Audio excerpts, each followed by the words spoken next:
My listeners might be interested in the role of a broker and kind of how you can add value to somebody and at what stage you would typically get involved in a transaction and kind of what your role is and potentially how you get paid and that sort of thing. So I always say a broker is not dissimilar to you can represent yourself in court, but a lawyer would probably do a better job. With commercial finance, you could probably find a deal if you were looking in the right areas by yourself, but a broker will probably get you a better deal, okay?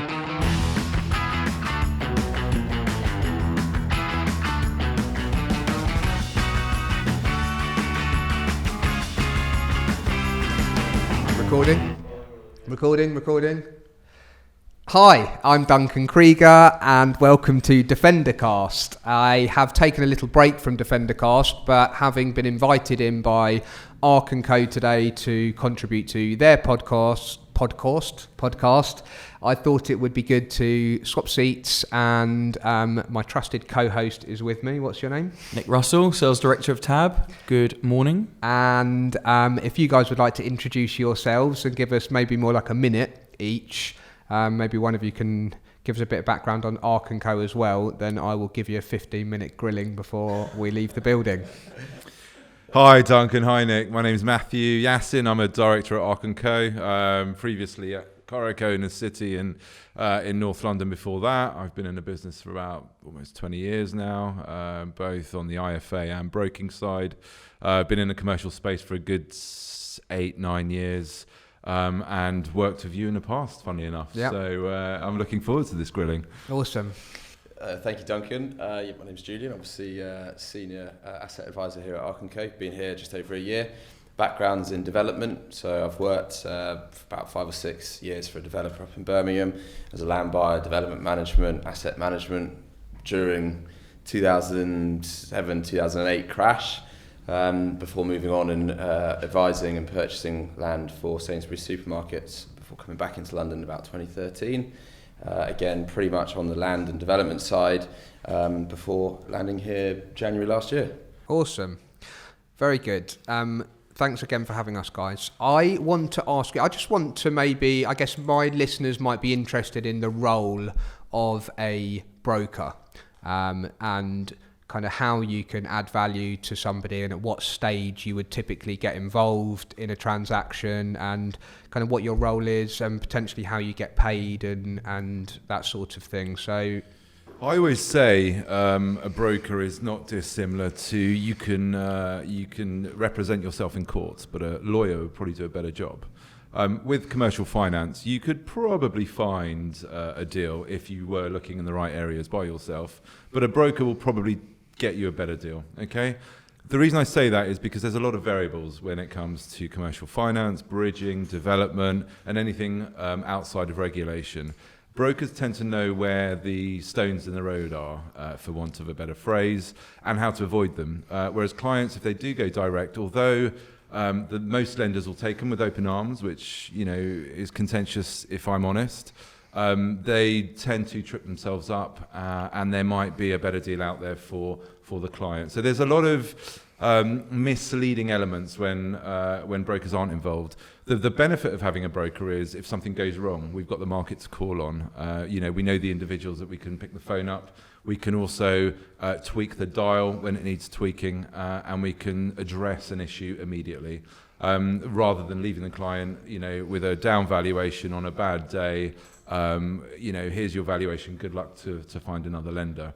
Brokers also do a lot of filtering, okay? So from a lender's perspective, when you get the lead, what we have done by that point, especially at Ark & Co, is we do our DD in-house. We do all of our checks online. We ensure that the clients who they say they are, we check where the money is. And a lot of lenders don't actually see this, but from say one client, we've probably filtered about 20 before they get to you, okay? And that filtering process really is down to the individual. How far do you want to delve into the client? Is it a real deal and so on? The reason we do this, especially at Ark & Co, is because we don't want to send you 20 deals and none of them complete, okay? The most I'd want to do is send you 5 and and 3 would go wrong, okay, 3 out of the 5, I would still not be happy with that statistic, okay, because as a broker it is our job to filter those clients, and it's also our job to put the case to you in a straightforward way, so one of you can pick it up and say, okay, I know that's a bridge, I know what it's for, I know who the client is, I can say a quick yes or a quick no.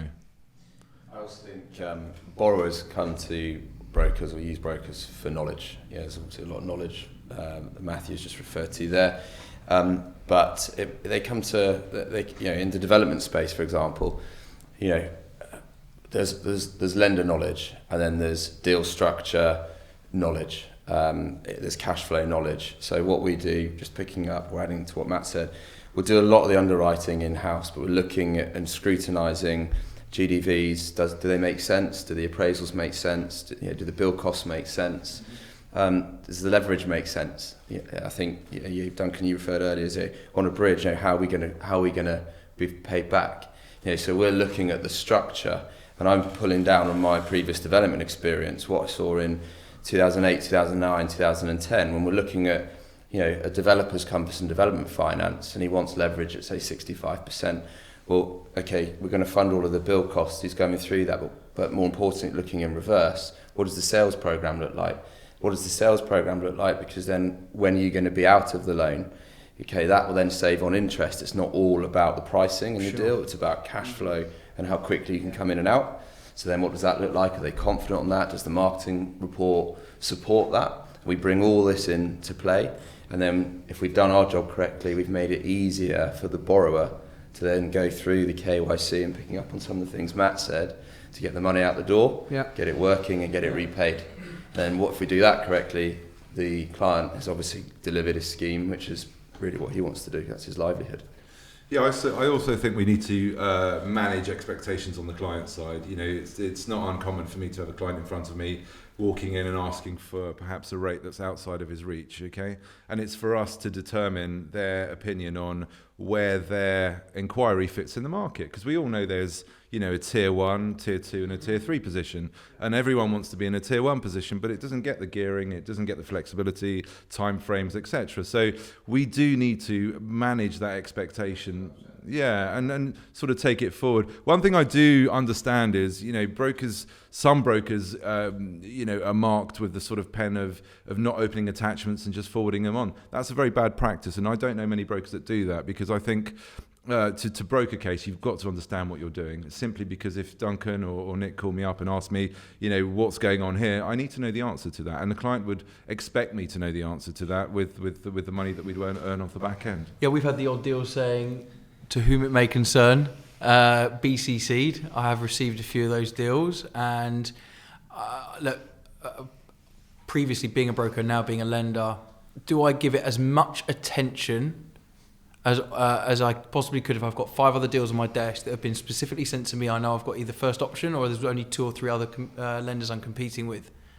Honestly, probably not, because time is our greatest commodity, and I think if I'm going to get a deal, I want to make sure that, one, that person's giving me their time, so I'm going to give my time back.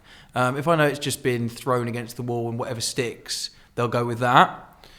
I think it's human nature. I would reflect what you've just said there, because it's not dissimilar to we get a client who's speaking to 5 different brokers. Yeah, I was going to ask you and that. And at that level, I respect my time. And I always say, you've mastered your industry when you can walk away from business. Now, when we all started in business, we would try on every single lead. We'd probably waste a lot of time, chase that pink elephant around the room. But now, okay, and the guys at Ark & Co., when you can actually say, do you know what? I'm going to walk away from you. I'm going to say no. That's when you become a little bit more experienced and you respect your own time. There's power in that. Let me pick up on, so one thing you said is that you do some filtering, not just obviously for us, but for lenders specifically, and it might be that 1 in 10 or 1 in 5. What's typically the reason why you wouldn't be able to help someone, apart from the fact that they're trying to use you as leverage against their existing broker or their existing bank, and that's something you might not want to get involved with? What's the reason why people aren't able to deliver on their sort of personal circumstances at the moment? Sometimes it comes down to the requirement of the lender.